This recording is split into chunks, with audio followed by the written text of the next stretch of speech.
Good morning, everybody. It is creeping into week 3 of this upcoming legislative session. We have a special treat today. We have Ricky Lee Chavez of Capital Consulting, who's going to help us give a legislative update. So good morning, Ricky.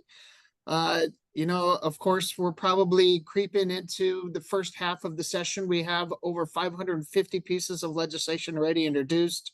We're really starting to see the governor's crime package. We're looking at the Senate and the House working together on a lot of those issues. But really, we have Ricky Lee, who's kind of on the ground, really been doing this job for a number of years, extremely well respected, a great member of the chamber. And really, Ricky, thank you for joining us this morning. Please talk to us about your company and what you think's going on this week here at the session. Thank you so much, Matt. Good morning. It's great to be with you guys. Thank you so much to the Chamber for having me. You all do such amazing work and making sure that everybody in the community is aware of what's happening at the legislature. And I think that's really important, especially given that, so many pieces of legislation are going to impact businesses of all kinds this session. So, so Capital Counsel and Consulting was founded by me and at the beginning of 2019, end of 2018. Before that, I had been lobbying and doing some legal work as an attorney at a law firm. And so I've been doing government relations work for just over a decade. Before that, I worked as the press person, social media specific for the Senate Majority Democrats. And so I've really just been in the New Mexico political space for a while. I was really fortunate in 2023. I was joined by another female attorney. Her name's Randy Valverde. And we have, just been able to then grow and expand Capital Counsel and Consulting's footprint and representation of just like a really diverse set of clients.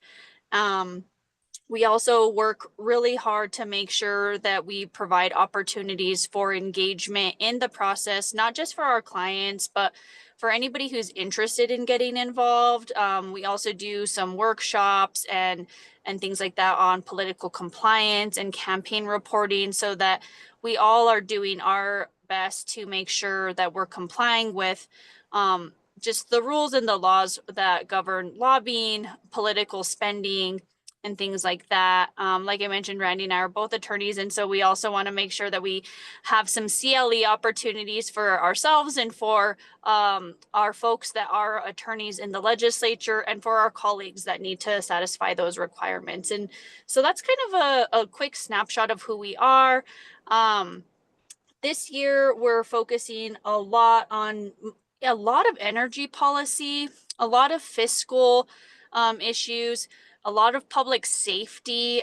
We spoke with the pro tem yesterday, and the Senate is working on a behavioral health component of what the legislature is calling its public safety package, and then other bills that address certain areas of crime and maybe like some enhancements for certain penalties. That's gonna be crafted in the House, and so we've been working on that. We've also seen that, because New Mexico has fortunately been in a space of financial stability and budget surplus for the last few years, the shift is kind of how can we use the surplus that we have now to prepare for the future. So we've seen that members are looking into how they can use trust funds to address some of the main concerns that New Mexicans have. So, for example, there is a bill to set up a behavioral health trust fund. There's another bill for a Medicaid trust fund. A couple years ago, our local senator, former Senator Nancy Rodriguez, set up and helped contribute to a housing trust fund. And there's a push to put some more funding into that this year.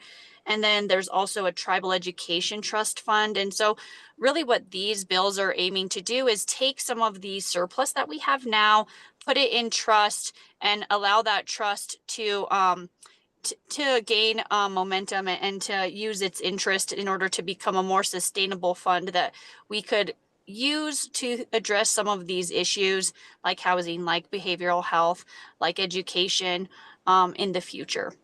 So we've been tracking those pretty closely for our clients.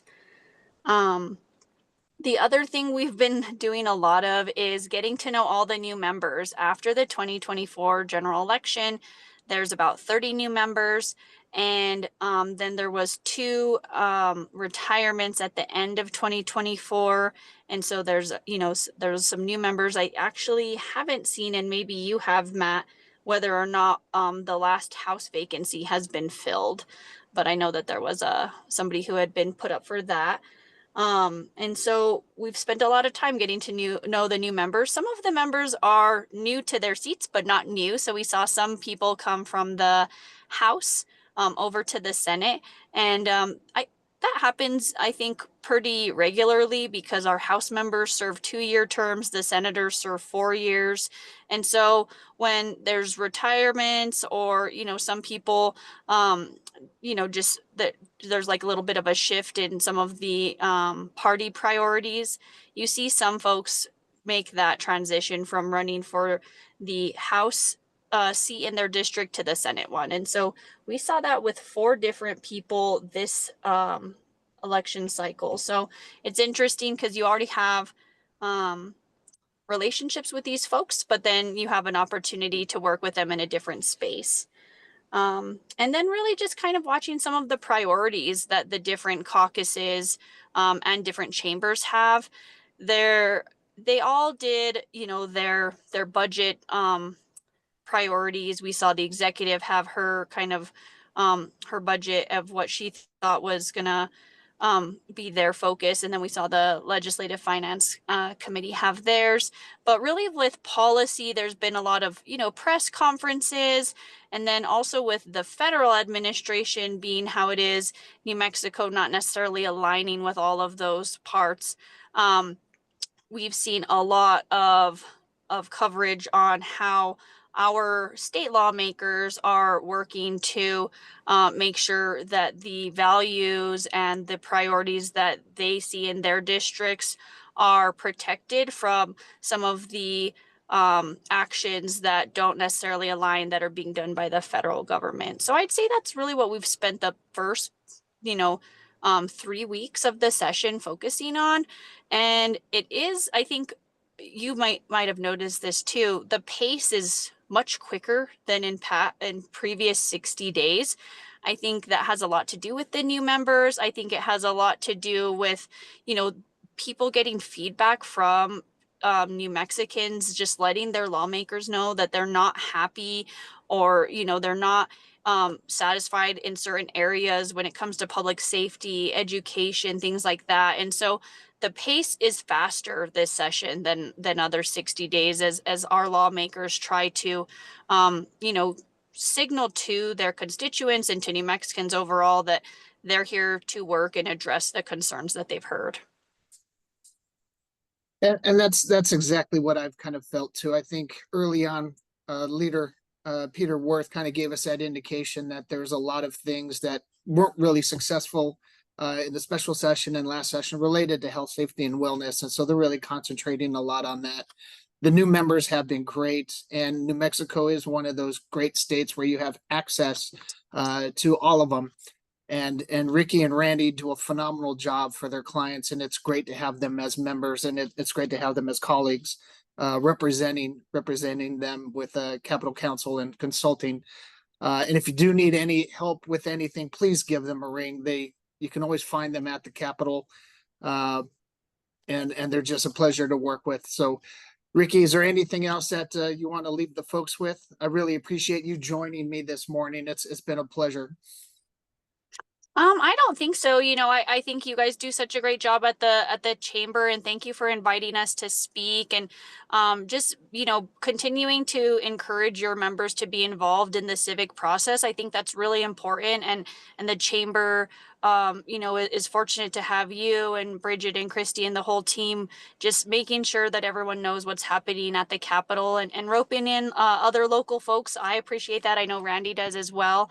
And if there's something we can do for you all, or if there's something that we can help coordinate on, please let us know, and we're happy to do that. Wonderful. Well, thank you for joining us this morning. If you need anything, the session is really open. You can find everything online at nmlegis.gov. You can go back and archive some of the hearings. You can see what's going on with a lot of the bills, but it is pretty quick. But I think access is a lot easier now because of our Santa Fe delegation. So if you have any questions, please find Ricky, please find me, please reach out to Bridget. If not, we'll join you. We'll see you next Wednesday. Thank you, Ricky. Have a wonderful day.